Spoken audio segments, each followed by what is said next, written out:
नमस्कार, मैं हूं आपके साथ मयंक। आज 28 तारीख है, जंग का 29वां दिन और पिछले 24 घंटों के अंदर भयंकर जंग जारी है। दोनों तरफ से, ईरान की तरफ से भी और इजराइल और अमेरिका दोनों की तरफ से जबरदस्त हमले हो रहे हैं और शायद ऐसा लग रहा है कि अब जंग उस मोड़ पर पहुंच रही है जहां से कुछ बेहद भयानक परिणाम देखने को मिल सकते हैं। देखिए, बीती रात ईरान के ऊपर बड़े हमले हुए।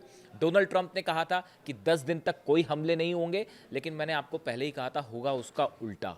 और बीती रात ईरान के कई ऐसे ठिकानों पर हमले किए गए जिनका जंग से कोई लेना देना नहीं है। आपने देखा होगा, ईरान की एक यूनिवर्सिटी पर हमला किया गया जिसे ईरान की आईआईटी भी कहा जाता है। वहाँ इंजीनियर्स पढ़ते हैं, वहाँ पे हॉस्टल में इंजीनियर्स थे, उनके ऊपर हमला किया गया।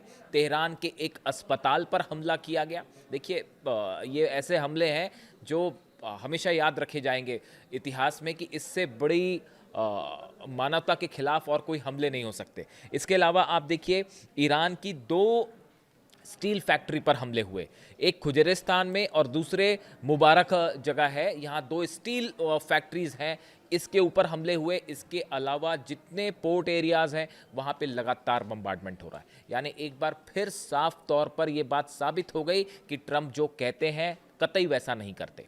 ये हमले हुए ईरान पर, लेकिन उसके बाद ईरान का जो गुस्सा देखने को मिला है पिछले 7 से 8 घंटे के अंदर, ईरान के ऊपर जो हमले लिए, ईरान ने चुन चुन कर बदला लिया है। ईरान ने पहले ही कहा था कि अगर आप हमारे गैस फील्ड्स पर निशाना करेंगे, अगर आप हमारे न्यूक्लियर सेंटर्स पर निशाना बनाएंगे और इस तरह से अस्पताल और हॉस्पिटल्स और दूसरी स्टील प्लांट्स पर हमले होंगे तो उसका नतीजा क्या होगा। अब गिनिए ईरान ने क्या किया। ईरान ने एक साथ 5 देशों को फिर दहला दिया है। खबरें हैं सऊदी में अमेरिकी बेस पर बड़ा हमला हुआ है और यहां पर कई अमेरिकी सैनिकों की मौत की खबर है। कई घायल बताए जा रहे हैं, लेकिन जो अंदर से रिपोर्ट्स आ रही हैं, कई सैनिकों की इसमें जो है वो मौत हो गई है। प्रिंस सुल्तान एयरबेस पर सीधा ईरान की मिसाइल्स गिरी हैं। सऊदी की तरफ से कहा गया कि हमने इंटरसेप्ट किया और उससे फिर नीचे जो क्लस्टर बॉम्ब्स थे कुछ वो गिरे हैं और जो मलबा गिरा उससे नुकसान हुआ। ऐसा नहीं है, मिसाइल ने हिट किया है प्रिंस सुल्तान एयरबेस को और उसमें कई सैनिक बुरी तरह से घायल हैं और मारे जाने की भी खबर है अमेरिका के। इसी के साथ ही एक बार फिर वहां पे अमेरिका का एक रिफ्यूलिंग प्लेन पूरी तरह से तबाह हो गया है। ये ईरान का बड़ा हमला सऊदी के ऊपर। आप जानते हैं सऊदी पे हमले क्यों हो रहे हैं, क्यों हमला हुआ सऊदी पे? आप भी सोचते होंगे कि भाई ईरान जो हमले कर रहा है, क्या वो आंख बंद करके हमले कर रहा है? इसकी वजह जानते हैं आप क्यों सऊदी पर हमला हुआ? आपसे 2 दिन पहले खबर आई थी, Saudi Arabia has reportedly agreed to allow US forces to use the strategic King Fahd airbase for operations against Iran. जब मैंने ये खबर पढ़ी थी 2 दिन पहले, ये खबर आई कि सऊदी अरब ने अपना जो बेस है किंग फहद एयर बेस, इसका इस्तेमाल अमेरिका को करने की इजाज़त दे दी है कि इस बेस से ईरान पर हमले करिए आप। अब उसका नतीजा क्या होगा? जिस दिन ये खबर पड़ी थी मैंने, तभी मैं जान गया था कि अब अगले 2 दिन के अंदर आप देखिए सऊदी के एयर बेसिस पर फिर हमले शुरू हो जाएंगे। अभी आपने देखा होगा, नोटिस किया होगा, कुछ दिन पहले तक इसराइल पर हमले हो रहे थे, अरब देशों पर हमले कम हो गए थे। ईरान ने अपील की थी कि आप अमेरिका की मदद बंद कर दीजिए, अमेरिका को बेसिस मत दीजिए, आप अगर अमेरिका की मदद नहीं करेंगे तो हम आपको कोई नुकसान नहीं पहुंचाएंगे। लेकिन अगर आप मदद करेंगे तो फिर नतीजा देखिए, फिर वही कहानी है। सऊदी पर मिसाइल्स गिर रही हैं, रोक नहीं पा रहे हैं, अमेरिका प्लेन जल रहा है और अमेरिकन सोल्जर्स की कैजुअल्टी हो रही है। और अरेबिया के ठिकानों पे, सऊदी अरेबिया के ठिकानों पर जो है वो हमले हो रहे हैं। आगे बढ़िए, यूएई की राजधानी अबू धाबी में मिसाइल अटैक हुए हैं और इसमें एयर डिफेंस सिस्टम जो है वो पूरी तरह से एक बार फिर नाकाम साबित हुआ है यहाँ पे। और बताया जा रहा है कि यहाँ पे कई लोगों के घायल होने की खबर है, जो मिसाइल्स गिरी हैं यूएई में। और इसमें यह भी बताया जा रहा है कि कुछ भारतीय भी शामिल हैं जिनको वहाँ पे चोट लगी है।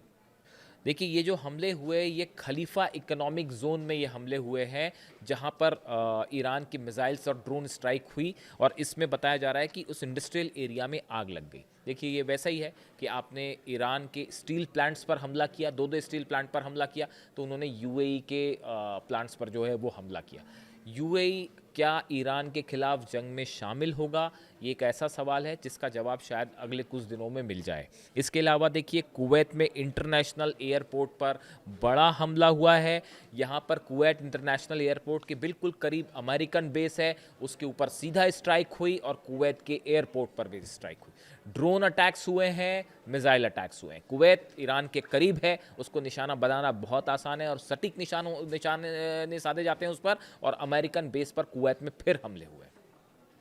इसके अलावा देखिए आप, बहरीन के इंडस्ट्रियल अल हद प्लांट पर एक बार फिर हमला हुआ है और बड़े धमाके हुए हैं बहरीन में। यहाँ भी बताया जा रहा है कि ईरान की मिसाइल से सीधा हमला हुआ। देखिए, बहरीन की जो सेना है उसकी तरफ से एक बयान आया था, हम ईरान का मुकाबला करने को तैयार हैं। ये हाल ही में बयान आया, और हालांकि बहरीन की सेना बहुत छोटी है, ईरान से तो कोई तुलना ही नहीं हो सकती, लेकिन फिर भी इस तरह का बयान आया कि हम ईरान का मुकाबला करने के लिए तैयार हैं। और अब नतीजा देखिए, बहरीन पर लगातार हमले हो रहे हैं। इसी बीच एक खबर ये भी है कि बहरीन में एक लड़का जो कि शिया समुदाय से है, वो लगातार ईरान का समर्थन कर रहा था, उसकी यहाँ पर जो है टॉर्चर करके हत्या की खबरें हैं, जिससे वहाँ पर जो लोग हैं उनका गुस्सा बेहद भड़क गया अपनी ही सरकार के खिलाफ, और ईरान के समर्थन में नारेबाजी हुई है कई इलाकों में। और ये कहा जा रहा है कि अब तो बातें यहाँ तक चल रही हैं कि बहरीन में कहीं सत्ता परिवर्तन ना हो जाए, इस तरह के भी जो है वो दावे शुरू हो गए हैं। इसके अलावा आप अगर इजराइल की बात करें, तेल अवीव में कमर्शियल टावर के ऊपर सीधा मिसाइल गिरी है, उसकी तस्वीरें आई हैं। तेल अवीव के एक कमर्शियल टावर के ऊपर सीधा मिसाइल हिट हुआ है, पूरा कमर्शियल टावर तबाह हो गया। तेल अवीव में भयंकर ड्रोन स्ट्राइक हुई है, शायद सबसे बड़ी इस जंग के अब तक की बड़ी ड्रोन स्ट्राइक है। और बताया जा रहा है कि 250 से 300 ड्रोन एक साथ फायर किए गए इजराइल के ऊपर, जिन्होंने कई जगह पर जो है सीधा हिट किया है। आप तस्वीरें देख ही रहे हैं कि कहीं कार तबाह हो रही है, कहीं घरों में आग लग रही है, कई जो मोसाद से जुड़े इंस्टॉलेशन है उन पर लगातार हमले हो रहे हैं। आर्मी बेस जो है इजराइल का, उसको निशाना बनाया जा रहा है। और अब इसमें अगली खबर यह है कि हूती की भी एंट्री हो गई है। हूती ने भी बैलिस्टिक मिसाइल से इजराइल को निशाना बनाना शुरू कर दिया है, और हूती की जो मिसाइल्स हैं वो भी बरस रही हैं। हिजबुल्ला लगातार बैलिस्टिक मिसाइल्स और ड्रोन फायर कर रहा है। हिजबुल्ला से निपटना अपने आप में एक चुनौती हो गई है, यानी अब हूती भी हमला कर रहा है इसराइल पर, हिजबुल्ला भी हमला कर रहा है, और ईरान जो कहर है उसका वो देखने को मिल ही रहा है। इसके अलावा देखिए, एक और बड़ा डेवलपमेंट है, खबरें ज़्यादा है इसलिए हम तेज़ी से आगे बढ़ेंगे। अमेरिका ने अपना तीसरा aircraft carrier George W Bush जो है उसको भी भेज दिया ईरान के लिए। वो पहले वाले दो क्या हुए उनका पता नहीं, एक तो गोदाम में चला गया है वापस, जेरल्ड आर फोर्ड वो तबाह वाली कगार पे था, तो वह मेंटेन हो रहा है। अब्राहम लिंकन कहाँ है वो पता नहीं, आपको पता चले तो बताना मेरे को कहाँ है, मेरे को पता नहीं कहाँ है वो। और जो है ये अब ये तीसरा आ रहा है जॉर्ज डब्ल्यू बुश, अब ये क्या करेगा आके वहाँ पे, ये तो अब ट्रम्प बताएंगे कि क्या करेगा वहाँ पे आके और कैसे उसको संभाला जाएगा। ट्रिपोली ऑलरेडी है, वहाँ पहुँच चुका है ट्रिपोली, जिससे कि हॉर्मूज में एक्शन वाली बात कह रही थी। लेकिन इसी बीच जो है वो मार्को रूबियो का बड़ा बयान आया, उन्होंने कहा है कि हमें लगता है कि ज़मीन पर जाने की ज़रूरत ही नहीं पड़ेगी, हम ऊपर से ही ईरान पर बम्बार्डमेंट करेंगे।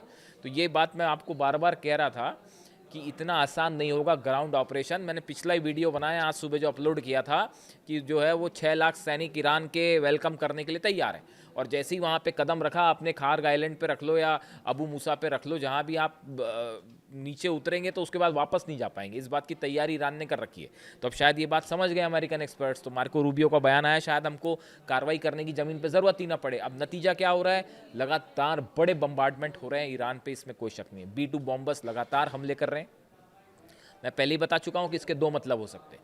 पहला मतलब ये हो सकता है कि किसी तरह का ग्राउंड ऑपरेशन करने के पहले बड़े बम्बार्डमेंट करिए और ईरान को कमज़ोर करने की कोशिश कर लिए। लेकिन ऐसे अगर ये कोशिश कर रहा है ईरान, उसके डिफेंस एक्सपर्ट ये सोच के चलते हैं कि बम्बार्डमेंट करके कुछ होना है, तो ये फिर जंग चलती रहेगी साहब। 6 महीने तो आप कहीं भूल जाइए, कहीं नहीं गए। ये हमले आप होते रहेंगे। ईरान तो पूरा तैयारी बैठा ऑल आउट वॉर के लिए, वो पीछे हटने को राज़ी नहीं है। हटे भी क्यों राज़ी? तो अब ऐसी सिचुएशन में जो है ये बम्बार्डमेंट वाली पॉलिसी कब तक चलेगी पता नहीं। दूसरी चीज़ जो है, जो अहम है, कि हो सकता है कि अब आखिरी कुछ दिनों की बम्बार्डमेंट करके डोनाल्ड ट्रंप अब वापस निकल लें कि बस बहुत हुआ, अब और नहीं कुछ हो सकता। ईरान ने जो है वो ऑलरेडी नुकसान पहुंचा दिया, फिर सऊदी पे अमेरिकन बेस पर हमला हो गया है, कई सैनिक घायल है, मारे जाने की भी खबर है, तो वहाँ भी तो जवाब देना है। एक और रिफ्यूलिंग प्लेन तबाह हो गया है। तो ये बड़े हमलों से बड़ा नुकसान हो रहा है। और इस बीच तो एक बड़ी इंटरेस्टिंग खबर आई है, मैं देख रहा था कि बताया जा रहा है कि जेडी वेंस की जो है वो बेंजामिन नेतन्याहू से बात हुई है। इस तरह के दावे हुए हैं कि जेडी वेंस ने जो है वो नेतन्याहू से बात की है। डेली मेल ने भी इसका जिक्र किया है इस खबर का, और बताया जाता है कि जेडी वेंस अमेरिका के उपराष्ट्रपति जो है नेतन्याहू पर चीख पड़े कि बोले हमने आपके कहने पर जो है ईरान के सुप्रीम लीडर पर हमला किया था, और आप ही ने ये कहा था कि अगर सुप्रीम लीडर पर हमला हो जाएगा और अगर उनकी शहादत हो जाती है तो ईरान जंग हार जाएगा। लेकिन वो हारना तो दूर है, ऐसी हालत हो गई है कि अमेरिका और जो इजराइल है वो हार की कगार पर पहुंच गए हैं, और किसी को ट्रंप को जवाब देते नहीं बन रहा है अमेरिका में।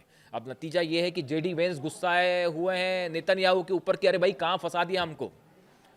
तो ये तो हालात है, यही बता रहा है कि कोई एंट्री जंग में बिना सोचे समझे कूद गए, सुप्रीम लीडर को निशाना बनाया, और उसके बाद जो अब नतीजा है वो भुगतिए। और वो और छोड़िए, वो जो ईरान की सेना है वो तो ये भी दावे कर रही है, जो नया बयान आया है ईरान के एक जनरल की तरफ से बयान आया है, उन्होंने ये कहा है कि पहले तो हम ये हमले कर रहे थे कि आंख के बदले आंख, इस पॉलिसी पे ईरान चल रहा था, लेकिन अब वो पॉलिसी ईरान ने पीछे छोड़ दी है। अब वो आंख के बदले आंख नहीं है, अब आपने एक हमला किया, बदले में 10 पलटवार होंगे।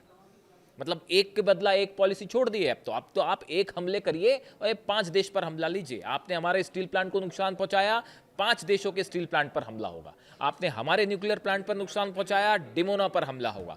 मैं ये न्यूक्लियर वाली बात एक बार फिर से करूंगा आपको कि बहुत ही ऐसा लग रहा है कि कभी भी एक बड़ा टाइम बॉम्ब टिक टिक कर रहा है ये न्यूक्लियर वाला, और जिस तरह से ईरान के न्यूक्लियर साइट्स पर हमले हो रहे हैं उसका अंजाम क्या होगा उस पर मैं एक अलग से बात करूंगा।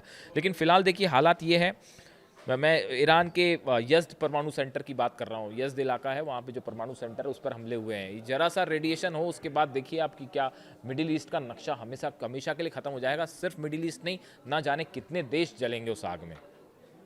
तो अब ये देखिए, ये स्थिति ये है कि मैं जिनकी बात कर रहा था कि वो कमांडर सैयद माजिद मुसावी साहब जो है उनकी बात कर रहा था, आरजीसी के एरोस्पेस के कमांडर हैं।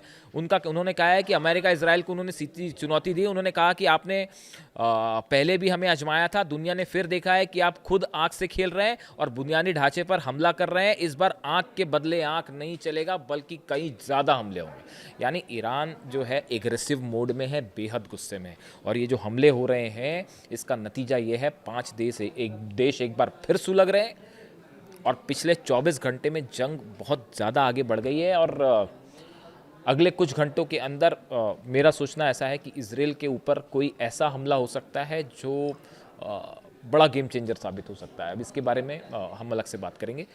वीडियो कैसा लगा ज़रूर बताइए। Thank you so much.